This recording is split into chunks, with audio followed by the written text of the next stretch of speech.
Welcome to Craft a Brew. Let's make some root beer.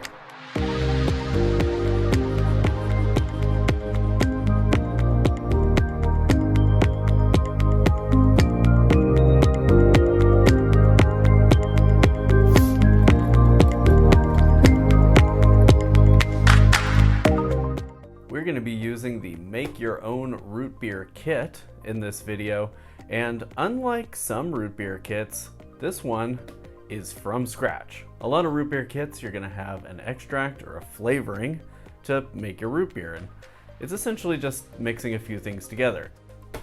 But this is old school. This is the real way to make root beer, and you're going to be able to make root beer that's drinkable in about 24 hours. Essentially, the root beer process is making a tea and then turning that tea into a syrup. And there's a couple different routes you can go here. This is a little bit of a choose your own adventure book for root beer making.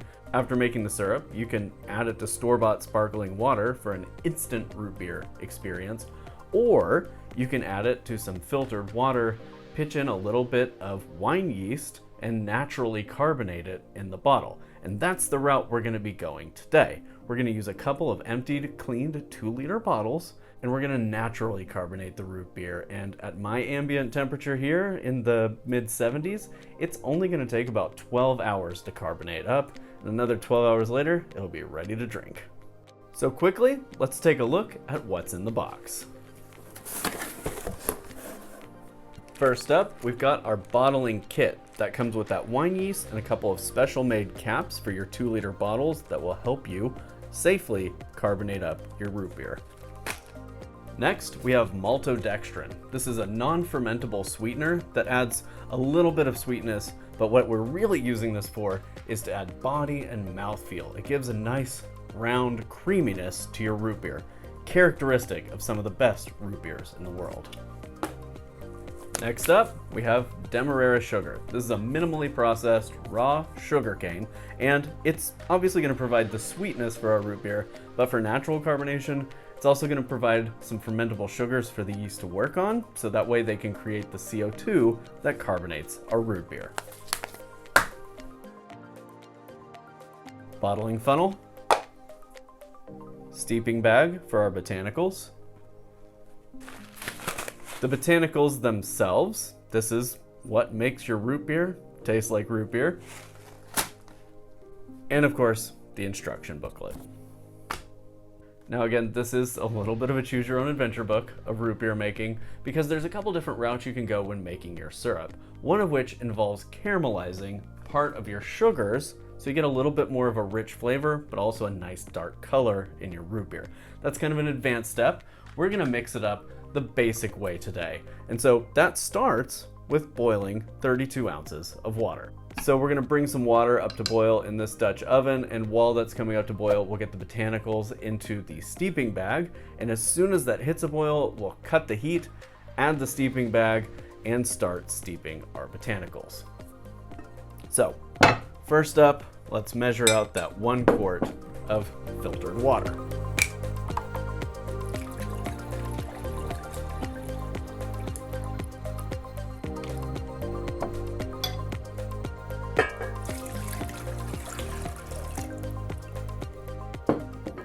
And we're going to bring that up to a boil.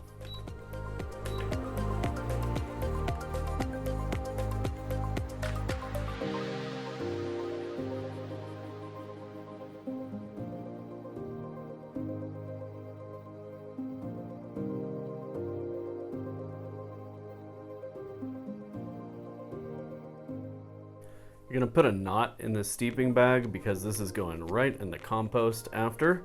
We're not going to try and salvage the botanicals or the bag. All right, we've got boiling, so we're going to let that just stop bubbling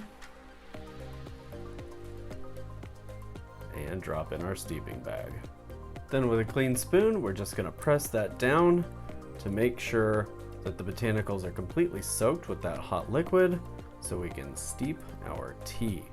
You really just want to press it below the liquid, making sure that it's completely saturated. Then we're going to cover that and let it steep for 15 minutes. It's been 15 minutes. Let's go ahead and remove that botanicals bag. And we're just gonna press it to try and get every last drop of that root beer tea out. Excellent. Now we're gonna bring this up to a medium-high heat, and we're going to simmer it for about 3 to 5 minutes while we add the salt, the maltodextrin, and the sugar. Once that's thoroughly combined, we'll cut the heat, add our vanilla, and we will have root beer syrup.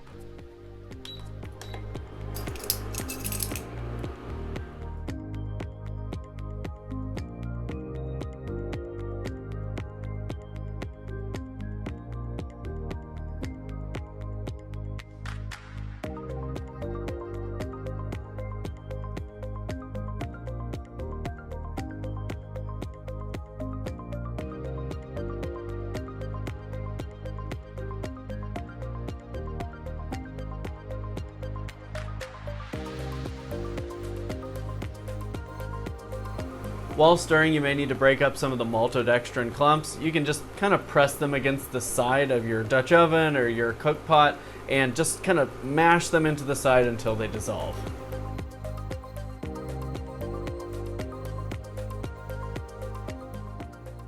All right, I don't feel any more granules of sugar in there. I don't see any more maltodextrin clumps, so we're going to cut the heat and let this cool for about 30 minutes to an hour before adding our vanilla extract to finish it up.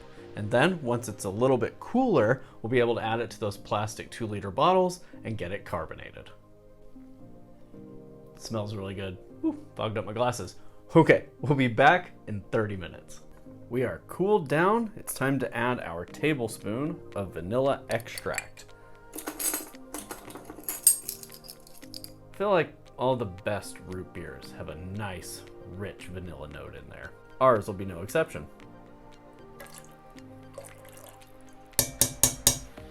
Just a little stir to combine, and there you have it. Root beer syrup. Now, if you're using the sparkling water route, you're ready to go. Mix a little bit of the syrup with some store-bought sparkling water, adjust it to taste, and you've got instant root beer. But we're gonna be carbonating ours in 2-liter bottles. So what that means is we're gonna use this funnel.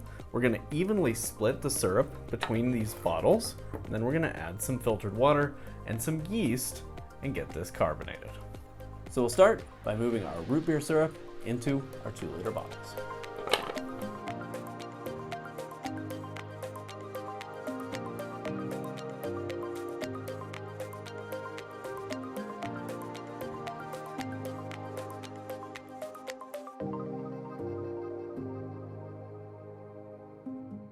That looks pretty darn even to me.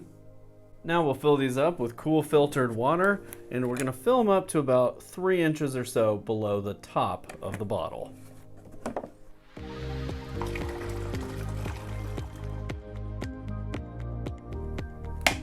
Wouldn't you know, that whole process took about a gallon of water.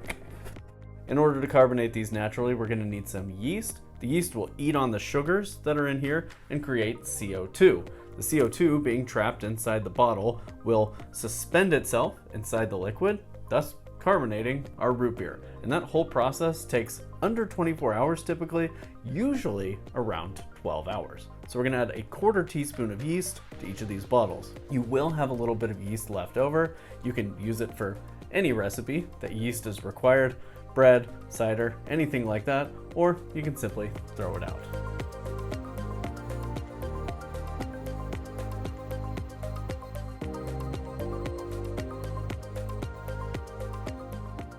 All right, you may notice that we've taken the caps and rings off of these and discarded them. That's because we are replacing the caps with these special caps that will facilitate carbonation. So when we put these caps on, we're gonna tighten them, kind of hand tight, but not over tighten them because that can ruin the gasket on the inside.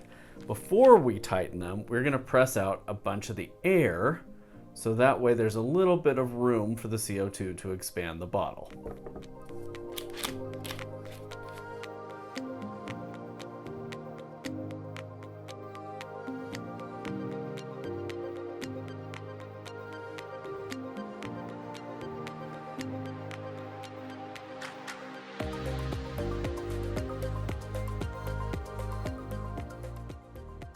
Finally, we're just gonna give these a swirl to make sure everything's combined and that the yeast mixes throughout.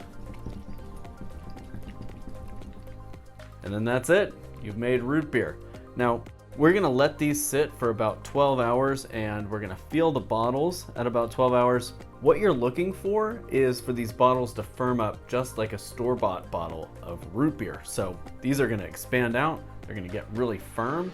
And once that happens, they need to go directly into the refrigerator so we can slow down those yeasts so we don't over-carbonate the root beer. And the yeast will be pretty slowed down by being put in the refrigerator. So you can drink that within about a week safely without over-carbonating it. And it's delicious homemade root beer, so of course it's gonna be gone within a week. I will be back here in 12 hours to see if these bottles have firmed up, and if so, it'll be time to pop them into the refrigerator.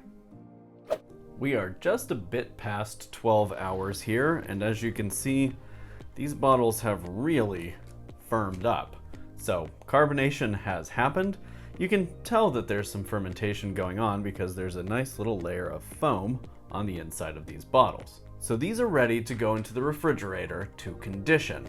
And that's just gonna give it some time for fermentation activity to die down a little bit, as well as for the CO2 to kind of blend into solution in the root beer. So when you open it, it doesn't all just come shooting out the top. It really does take a little bit of time for the carbon dioxide to kind of infuse into the root beer. So let's get these in the fridge, and then 12 hours from now, we'll be ready to give it a taste.